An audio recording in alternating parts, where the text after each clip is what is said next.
하나님의 말씀 봉독합니다. 하나님의 말씀은 잠언 17장 1절부터 6절입니다. 마른 떡 한 조각만 있고도 화목하는 것이 제육이 집에 가득하고도 다투는 것보다 나으리니라. 슬기로운 종은 부끄러운 짓을 하는 주인의 아들을 다스리겠고 또 형제들 중에서 유업을 나누어 얻으리라. 도가니는 은을 풀무는 금을 연단하거니와 야해는 마음을 연단하시느니라. 악을 행하는 자는 사악한 입술이 하는 말을 잘 듣고 거짓말을 하는 자는 악한 혀가 하는 말에 귀를 기울이니라. 가난한 자를 조롱하는 자는 그를 지으신 주를 멸시하는 자요 사람의 재앙을 기뻐하는 자는 형벌을 면하지 못할 자니라. 손자는 노인의 면류관이요 아비는 자식의 영안이라. 아멘. 아멘. 예, 지난주 어버이 주일에 이어서 계속해서 2023년 5월 가정의 달을 맞이해서 오늘 이 시간에는 화목한 가정, 믿음의 가정이라는 제목 가지고 함께 여러분들과 은혜를 나누려고 합니다. 이 바라기는 선포되는 하나님의 말씀 가운데 믿음의 도전이 저와 여러분들의 심령 가운데 임하고 그로 인해서 각자의 가정이 변화되는 복된 결단이 오늘 이 시간 일어나는 귀한 시간 되시기를 주님의 이름으로 간절히 부탁드립니다. 아멘. 어느 기독교 기관이 이 가정이라는 주제를 가지고 설문조사를 한 적이 있는데 그 설문지 질문 내용 중에 하나가 바로 이거였습니다. 이 화목한 가난한 집 그리고 싸우는 부잣집. 근데 이 둘 중에 하나를 선택하는 것이었습니다. 근데 놀랍게도 그 결과가 12대 88이었습니다.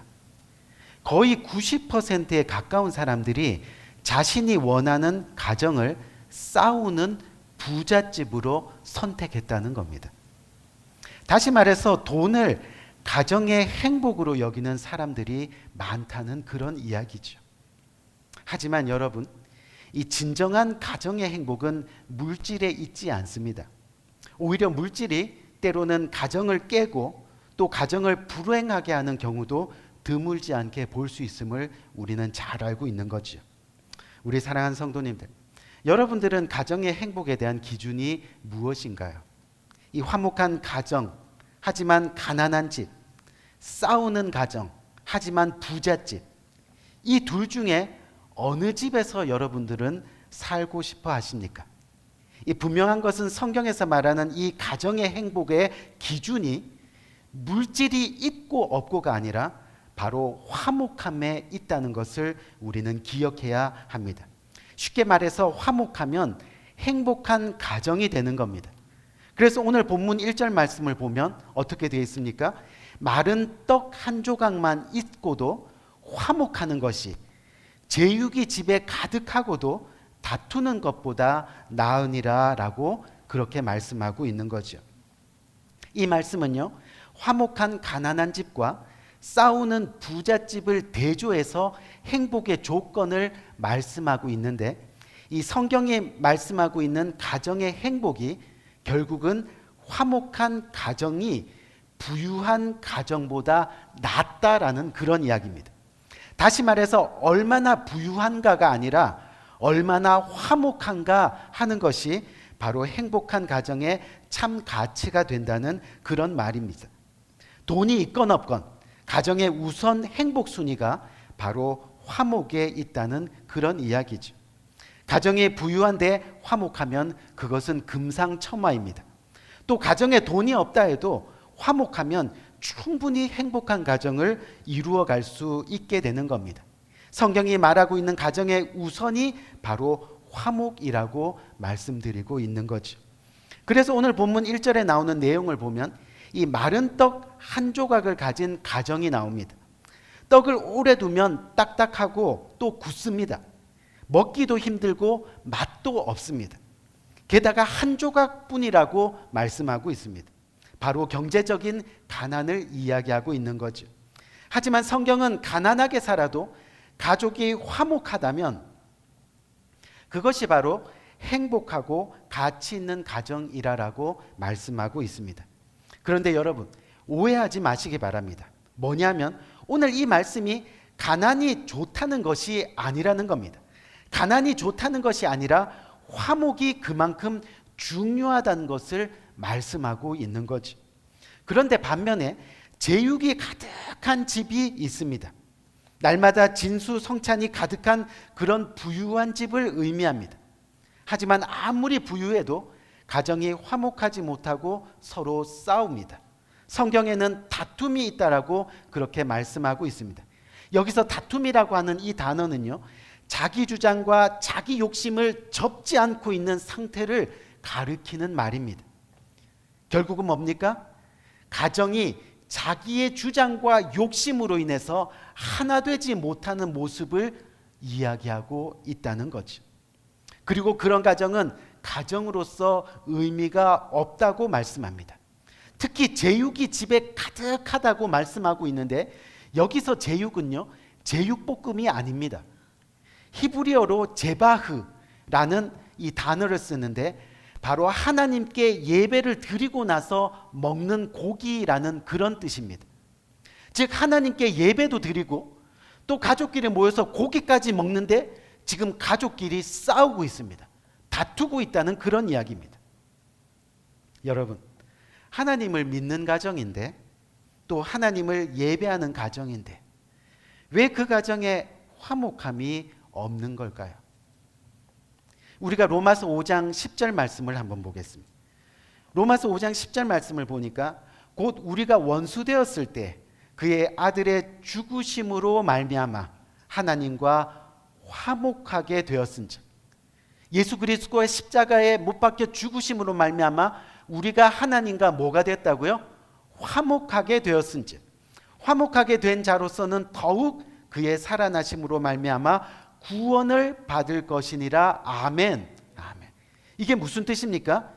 여러분, 사실요, 이 가정의 화목을 이룬다는 것이 생각처럼 그렇게 쉽지는 않는 겁니다. 그 이유 중에 하나가 가족의 의견을 하나로 모으는 것이 어렵기 때문입니다. 왜요? 남편과 아내의 생각이 다릅니다. 또 부모와 자녀들의 생각이 다를 수밖에 없습니다.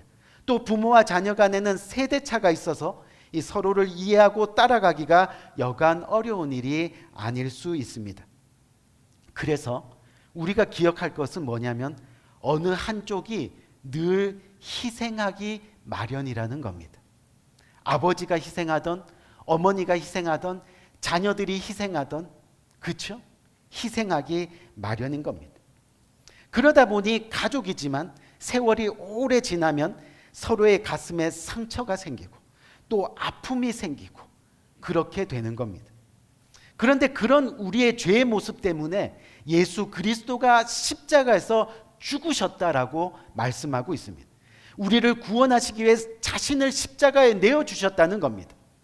그 결과가 바로 우리가 예수 그리스도를 진정으로 믿으면 이 구원은 물론이고 우리가 하나님과 더불어 화목하게 된다라고 그렇게 말씀하고 있다는 거죠. 주님이 결국 이 땅에 오신 것이 화목제사로 오시게 되었다는 그런 이야기입니다. 결국 온 가족이 하나 되고 또 온 가족이 화목하게 되는 것은 하나님을 믿는 믿음에 있다는 것을 우리는 기억해야 하는 겁니다. 하나님을 믿는 가정처럼 보이고 또 하나님을 예배하는 가정인데 알고 보니까 그 가족 한 사람 한 사람의 심령 가운데는 믿음이 없는 겁니다. 다시 말해서 우리가 화목하지 못하는 것은 제대로 하나님을 믿지 못하기 때문이라는 거죠. 정말 하나님을 믿는 그런 믿음의 눈으로 서로를 바라보면요, 서로에게 긍휼이 있을 수밖에 없습니다. 또 서로를 불쌍히 여기는 마음이 생길 수밖에 없습니다.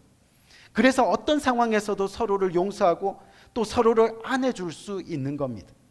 그런데 문제는 진정으로 하나님을 믿지 못하니 화목이 지속되기 어렵다는 그런 이야기죠. 여러분, 부유하면요, 행복한 가정을 이룰 수 있을 것 같아요? 부자로 살면 저절로 행복한 가정이 될 수 있을 것 같나요? 돈이 많으면 그냥 행복이 굴러 들어오나요?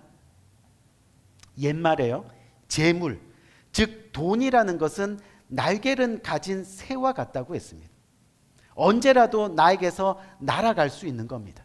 떠나갈 수 있습니다.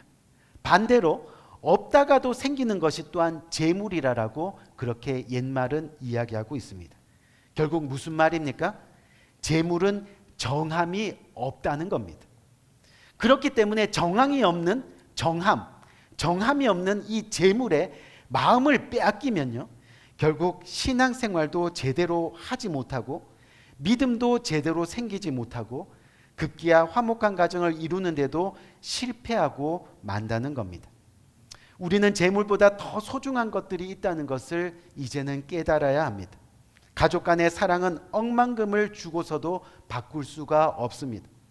가족이 서로 사랑하고 신뢰한다면 가난하고 또 실패하고 병들어도 그럼에도 불구하고 화목한 가정을 지켜나갈 수 있게 된다는 거죠. 그래서요, 우리가 잘 아는 디모데전서 6장 7절에서 8절 말씀을 한번 봅시다. 이 말씀을 보니까 우리가 세상에 아무것도 가지고 온 것이 없음에 또한 아무것도 가지고 가지 못하리니. 아멘. 그리고 뭐라 그래요? 우리가 먹을 것과 입을 것이 있은 줄 만족한 줄 알 것이니라. 아멘. 만족할 줄. 우리가 빈손으로 왔는데 이 땅에서 잘 먹고 잘 살고 좋은 옷 입고 살고 있어요. 그렇죠? 우리의 손에는 지금 먹을 것도 있고 입을 것도 있습니다. 만족과 감사로 주님 앞에 나가야 한다는 그런 이야기입니다. 결국은 우리가 믿음의 가정을 이룰 때 진정 화목한 가정을 이룰 수 있게 되는 겁니다. 왜요? 그곳에서는 하나님의 풍성한 은혜와 함께 만족과 감사가 흘러넘치게 되어 있기 때문이죠. 또한 성경에서 말하는 화목, 우리가 쉽게 말하면 샬롬이라고 그렇게 이야기하죠. 이 화목은 하나님께로부터 오는 것입니다. 그래서 로마서 5장 11절 말씀 한번 봅시다. 로마서 5장 11절 말씀을 보면 이제 우리로 화목하게 하신 우리 주 예수 그리스도로 말미암아, 우리를 화목하게 하신 분이 누구라고요? 예수 그리스도이십니다. 그 예수 그리스도로 말미암아 하나님 안에 또한 즐거워하느니라. 우리가 하나님 안에 있으면 화목한 것뿐만이 아니라 우리가 즐거워한다라고 그렇게 말씀하고 있다는 겁니다. 저는 여러분들도 잘 아시다시피 믿음을 이야기할 때 항상 이야기하는 것이 있는데 바로 진화론입니다. 좀 생뚱맞죠? 근데 쉽게 말하면 저는 이 세상이 우주 폭발로 인해서 우연히 만들어져서 아메바가 계속해서 진화해서 지금의 모습을 이루었다는 그런 주장을 저는 믿지 않는다는 겁니다. 진화론에 보면 우리 조상이 뭐로 되어 있습니까? 원숭이로 되어 있습니다. 근데 지금 동물원 그 우리 안에 있는 원숭이는 그럼 뭡니까? 우리 조상님입니까? 물론 하나님을 믿는다는 것도 쉬운 일은 아니지만요, 아무리 생각해봐도 하나님을 믿는 것이 쉽지 이 세상이 우연히 저절로 만들어져서 진화한 것이라고는 상식적으로 믿을 수가 없는 겁니다. 그리고 더 중요한 것은 우리가 원숭이와 동급이라는 것이 굉장히 자존심 상합니다. 그렇죠? 그래서 저는 창조주 하나님을 믿습니다. 아멘. 일단 창조주 하나님을 마음으로 인정하고 믿으니까 그 다음에 그 창조주 하나님이 전능하신 나의 하나님, 여러분들의 하나님이라는 것을 쉽게 알아가고 이해할 수 있게 되더라는 겁니다. 무슨 이야기냐면 만약에 우리가 모르는 길을 가게 될 때요, 일단 우리에게 믿음이 필요하다는 것을 우리는 기억해야 됩니다. 쉽게 말해서 모르는 길을 갈 때 때로는 길을 잘 아는 사람에게 물어볼 수 있습니다. 그 사람이 이 길은 이렇게 가고 저 전봇대에서 이렇게 가면 도착할 수 있어요. 그럼 우리는 어떻게 해요? 그 사람의 말을 일단은 믿고 출발하는 겁니다. 또 지금은 내비게이션이 있어서 내비게이션을 보면서 그렇게 길을 갈 수 있습니다. 다시 말해서 길을 아는 사람이 길을 가르쳐 줄 때 우리는 그것을 믿고 가는 겁니다. 내비게이션이 길을 안내할 때 우리는 그것을 믿고 가는 겁니다. 결국 그 길을 믿고 가서 목적지에 도착하게 되면 비로소 우리가 그 길을 알게 되는 겁니다. 그 다음부터는 어떻게 돼요? 그 길을 다시 갈 때는 믿고 가는 것이 아니라 알고 믿음으로 가게 된다는 거죠. 그러니까 처음은 알고 간 것이 아니라 믿고 간 겁니다. 여러분, 믿음이 없이는 이해할 수 없는 진리가 우리 주위에 얼마나 많은지 모릅니다. 하나님을 믿는 것도 마찬가지입니다. 처음에는 그냥 하나님을 믿는 겁니다. 아멘? 믿는 겁니다. 하나님이 길이요 진리요 생명이시라 하셨으니까 그 길을 믿고 한번 가보는 겁니다. 그렇게 가다 보니 이제는 길이 보이게 되는 거죠. 그래서 이제부터는 하나님을 믿는 것이 아니라 아는 겁니다. 믿음이 먼저라는 그런 이야기입니다. 여러분, 우리가 하나님을 알고 믿을 수 없습니다. 왜요? 우리가 먼저 알고 믿는 하나님은 우리의 전능하신 하나님이 절대로 될 수 없습니다. 우리가 먼저 알고 이해한 그 하나님이 정말 우리의 전지전능하신 하나님이 될 수 있겠느냐는 겁니다. 그렇죠? 우리의 이 짧은 생각, 이 좁은 지식 가지고 다 이해한 그 하나님이 어떻게 우리의 전능하신 하나님이 될 수 있겠냐는 거예요. 그래서 우리에게는 믿음이 필요한 겁니다. 하나님을 믿는 이 길이 어디까지인지는 모르지만 일단 믿음으로 출발하는 겁니다. 가다 보면 알게 되고 가다 보면 깨닫게 되고 그래서 믿음이 더욱더 견고해지고 계속 그 길을 걸어갈 수 있게 된다는 거죠. 그렇기 때문에 우리는 신앙생활에 있어서 가장 중요한 것이 믿음을 가질 수 있도록 믿게 해달라고, 한번 믿어보자, 그렇게 기도하는 것이 굉장히 중요합니다. 그리고 믿음으로 그 길을 걸어가 보는 겁니다. 그 결단이 중요한 겁니다. 결국 가정이 각자가 예수 그리스도를 주인으로 모시게 되면 우리는 같은 길을 함께 걸어갈 수 있게 되는 겁니다. 그리고 우리는 예수 그리스도와 함께 하나 되는 놀라운 축복을 누리게 된다는 거죠.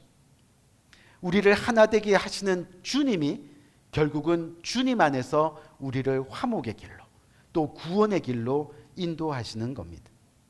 그렇기 때문에 예배 자리에 나오는 것, 주님의 이름을 부르는 것, 또 성경을 읽는 것, 찬양하는 것, 이 모든 것들이 바로 믿음이 먼저가 되는 겁니다. 예배 자리에 나오는 것도 믿음입니다. 믿음으로 예배를 온전히 드리는 겁니다. 첫 시간부터 온전히 예배하는 겁니다.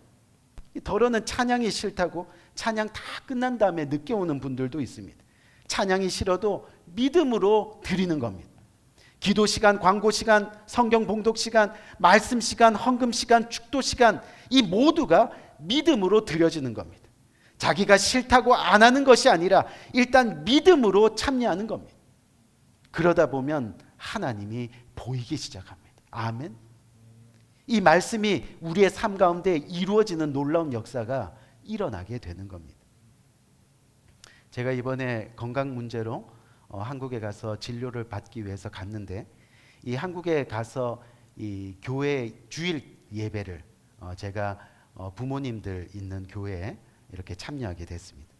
그런데 한 가지 저는 놀라운 사실 하나를 발견하게 됐습니다. 그게 뭐냐면요, 한국에 가서 이 한국 교회를 방문했는데 저희는 예배 한 그래도 5분 전에 미리 가서 예배를 좀 준비해야 되겠다 하고 미리 한 5분 전에 갔는데 이미 성전에 성도님들이 다 들어차 있는 겁니다. 그리고 땡 하고 예배 시간이 되니까 예배가 시작하는데, 이 예배가 시작된 이후로 성전 문을 들고 늦게 오는 사람들이 거의 없습니다. 다 시간 전에 모여서 기도로 준비하고 그리고 예배하고, 그것이 얼마나 감동이었는지 모릅니다. 그렇게 믿음으로 우리가 한번 나가는 겁니다. 주님을 그 믿는 믿음으로 온전히 한번 믿어보자. 얼렁뚱땅 믿는 것이 아니라 온전히 한번 믿어보자. 그래서 결론이 좀 엉뚱한 것 같지만 우리 사랑하는 성도님들, 우리 가정이 화목하려면 정말 우리 가정 모두가 하나님을 믿어야 합니다. 아멘. 하나님을 믿어. 그렇기 때문에 우리는 우리 부모님들에게 복음을 전해야 합니다. 예배로 인도해야 됩니다. 또 우리 남편, 우리 아내에게 복음을 전해야 됩니다. 또 우리 형제들에게 복음을 전해야 됩니다. 전도해야 됩니다. 또 자녀들을 말씀으로 훈계해야 됩니다. 예수님 잘 믿어야 된다고, 예배하는 예배자로 살아가야 한다고, 주님 떠나지 말라고, 그렇게 발목을 부러뜨려서라도 교회로 데리고 나와야 됩니다. 왜요? 우리 성경 말씀 한번 볼까요? 마태복음 18장. 이 마태복음 18장 8절 말씀을 보니까 뭐라 그랬어요? 만일 내 손이나 내 발이 너를 범죄케 하거든 찍어버리라. 장애인이나 다리 저는 자로 영생에 들어가는 것이 두 손과 두 발을 가지고 지옥불에 던져지는 것보다 나으니라. 아멘. 아멘. 여러분, 전도해야지 진짜 가정의 화목이 이루어진다는 겁니다. 그래서 오늘 설교 제목처럼 결국은 화목한 가정이 믿음의 가정이 되는 겁니다. 또한 믿음의 가정이 화목한 가정이 될 수밖에 없는 겁니다. 온 가정이 믿기 전까지는 아마 가정 안에 아픔도 있고 또 싸움도 있고, 그렇죠? 또 불편함도 있을 수 있을 겁니다. 하지만 인내하고 참아야 됩니다. 믿게 하기 위해서 최선을 다할 때 그 마음이 전해지고 결국 온 가정이 함께 믿는 순간 진정한 천국의 행복이 각 가정에 임하게 될 줄 믿습니다. 바라기는 화목한 가정을 위해 희생할 수 있는, 주님의 복음을 전할 수 있는 우리 모두가 되시기를 주님의 이름으로 간절히 축원드립니다. 우리 한번 기도할까요?